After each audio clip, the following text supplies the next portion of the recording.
Hello, Rick here with the first of a two-part video 20k special thingy. Nailed it.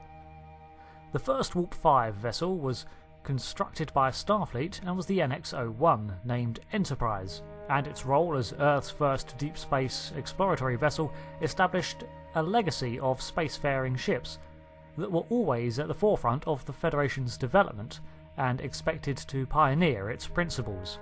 As such, these ships of the line were captained by equally adept commanding officers, and today let's look at who they were.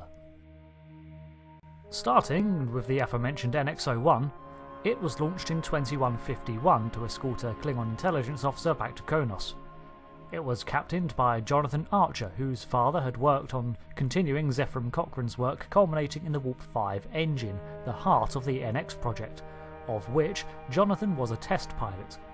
He served aboard the vessel for its entire 10-year tenure until it was decommissioned in 2161 with the founding of the United Federation of Planets. This is likely because the Federation of Planets was established, bringing with it a myriad of new technologies and ships.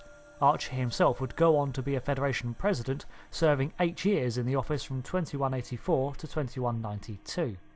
There would be no other vessel named Enterprise until 2245, when the NCC-1701 was constructed in San Francisco and launched under the captaincy of Robert April. The Constitution-class vessel, among its sister ships, formed the very pinnacle of Starfleet technology, carrying the latest armaments, the fastest engines, and with 14 independent science labs. It came complete with diplomatic facilities and was capable of operating within a planetary atmosphere. It also featured the first complex computer system created by Dr. Richard Daystrom. Robert April oversaw construction of some of these exemplary vessels, continuing a trend of the first captain being involved in the construction. The Enterprise name at this time was not the standard bearer of Starfleet as later vessels would become, but over the course of its service would go on to establish its lineage. After its inaugural 5-year deep space mission, Captain Robert April was promoted to Commodore and stepped down, handing command of the Enterprise over to Christopher Pike in 2250. Another 5-year mission immediately ensued, taking us up to 2255.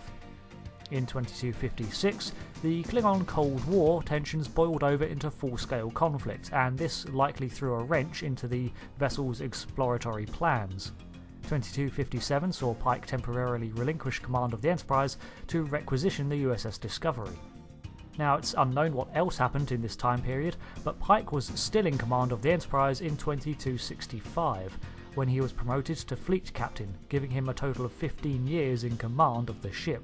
During his time, the vessel had undergone several refits to keep the Constitution vessel at the forefront of Starfleet engineering. In 2265, Kirk took command of the Enterprise NCC-1701, and Pike's science officer was promoted to the first officer, while his XO was promoted to captain and reassigned. The events of the original series unfolded with Captain James Kirk. It sounds weird just saying James Kirk. You need to add the T, you just have to. With Captain James T. Kirk engaging on another 5-year mission of non-stop exploration. This command established the Enterprise's reputation and made it stand out even among the other Constitution-class ships, but it ended in 2270 with Kirk's promotion to Rear Admiral. He handpicked his replacement, Captain Will Decker, who Kirk had selected as he saw him as a similar individual.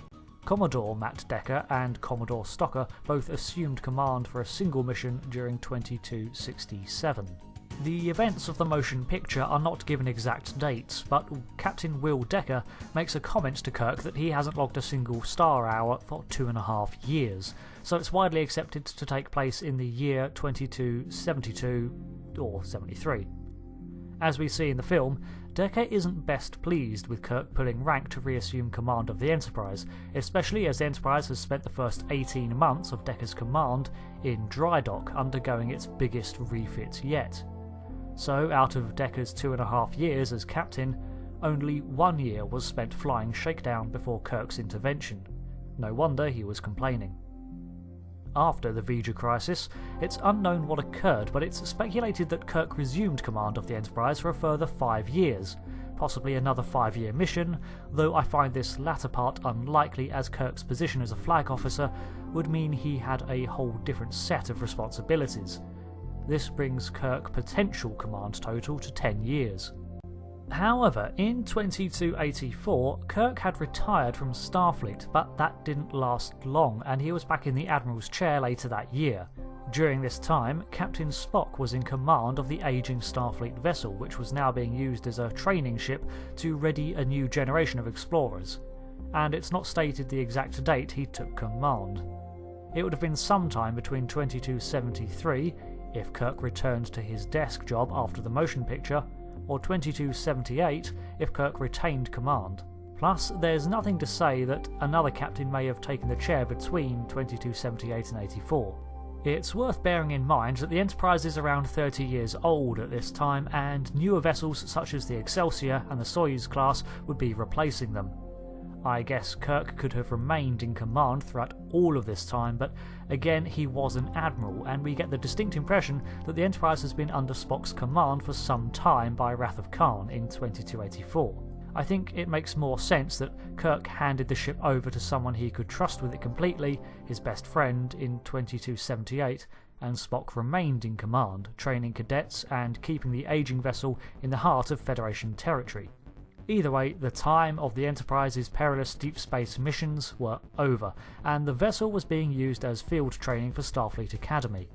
In 2285, Kirk reassumes command of the Enterprise for the rest of the year until its destruction over the Genesis planet at the hands of the Klingons, after he stole it from Earth's space dock to rescue Spock.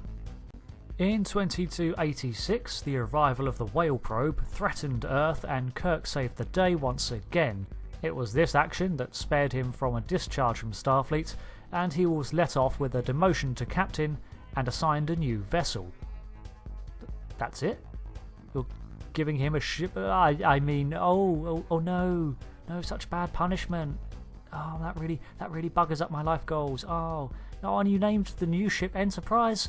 Oh no.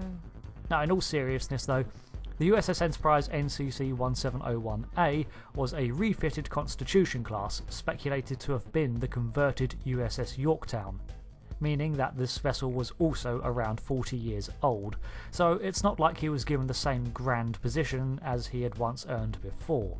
The Excelsior class was Starfleet's new poster child, as it were. In fact, the Enterprise A had to undergo minor refits in 2287 and again prior to 2293.